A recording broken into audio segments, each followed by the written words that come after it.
Matapos ang nakakabitin na last panel na to, na kung saan ay magsisimula na ang duelo, ay ngayon na lumabas na ang spoilers para sa parating na chapter 14 ng JJK Modulo. Ay sa wakas, mawitness na natin sa kung ano nga ba talaga ang mga sumunod na eksena matapos ang pag-nominate nila kay Yuka na haharap kay Dabora. Pero disclaimer muna, spoilers pa lang po ito, hindi po ang full chapter, kaya mga impormasyon na isisiwalat ko ngayon ay hindi po accurate at subject to change pa lamang. Kaya may huwag na natin patagalin pa, let's go. Nagsimula ang eksena dito kina Mino at nitong babae na Miyaguni palang pangalan, na kung saan ay napag-usapan nila sa kung ayos lang ba raw na si Yuka ang kanilang ipapatapat kay Dabora kasi may sakit din daw ito. Sa pag-uusap dito ay naisipan nila ang paggamit ng iba't ibang weapon o paraan na matalo si Dabora, pati na nga ang pag-resort sa paggamit ng nuclear. Nayon sa kanila na maring hindi pa rin daw ito tatalab kay Dabora, na baka nga ay may madadami na naman daw mga inosente. Matapos niyan ay nilipat ang eksena dito sa past dito kina Maru at Cross, na in this scene ay napag-usapan nila itong bato na Muro na nagko-convert daw sa curse energy sa iba't ibang kapangyarihan. Isang mahalagang bato na naging dahilan daw ng gyera noon ng Romillion at Discante. Na ayon kay Cross, nasabi raw ng kanilang ama na dapat ay panatiliin daw nila itong safe. Pero it turns out mga kaibigan na peke pala ang bato na ito, na alam naman ni Maru in the first place, kaya dinurog naman ito ni Cross na galit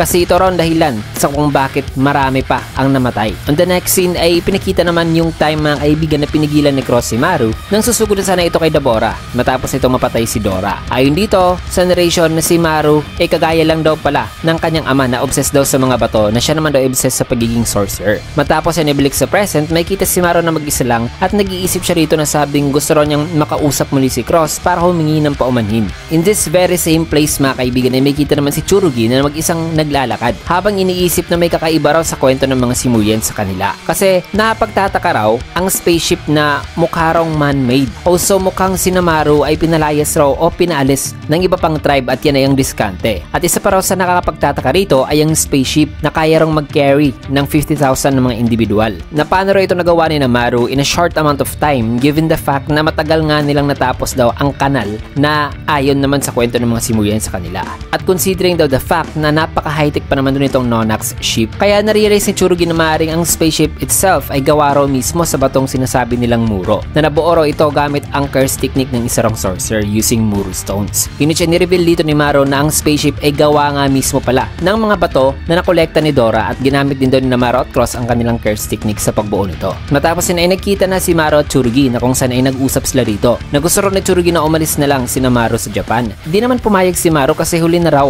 Alam na raw ng mga Romillians ang tungkol sa mga curse spirit na para sa kanila ay kalian. Sinabi rin niya na wag raw ituloy ang duelo ni Yuka at Dabora, though ang result ay same pa rin daw, na ang pag-back out ay mga hulugan lang na mapapa sa kanilang Tokyo. Inuchi sabi naman ni Tsurugi na may huling option na lang daw sila at yan ay yung paggamit daw ng binding vow kapalit ang buhay. At nalaman na rin dito ni Tsurugi mga kaibigan ang tungkol sa sakit ng kanyang kapatid, kaya gusto raw niyang pigilan ang duelo. Inuchi naghanda na si Tsurugi, pero bago muna yan ay kung naghahanap kayo ng isang platform o app na kung saan ay pwede kayong manood ng anime mga kaibigan, at hindi lang anime pati na TV shows at movies, ang lahat ng yan ay available dito sa Ucine. Kaya kung interesado ka ay napakadali lang nitong i-download. I-click nyo lang ang link dyan sa pinned comment at pindutin nyo lang itong Ucine na nasa gitna, at once na pindot nyo na ay pwede nyo nang ma-download ang app. Ganyan lang kasimple. Now let's get back to the video. Kaya nagmamakaawa si Tsurugi na umalis na raw si Maru. Bagay na nireject din ni Maru kasi ngayon pa raw na parang nagsisettle na sila. Ayaw raw niyang ilagay naman daw sa risk ang mga bata at mga babae nila, na maulit na naman daw ang nangyari noon, na maglalakbay na naman daw sila at maghahanap ng matitirhan, na baka nga ay this time ay kung gagawin nila iyan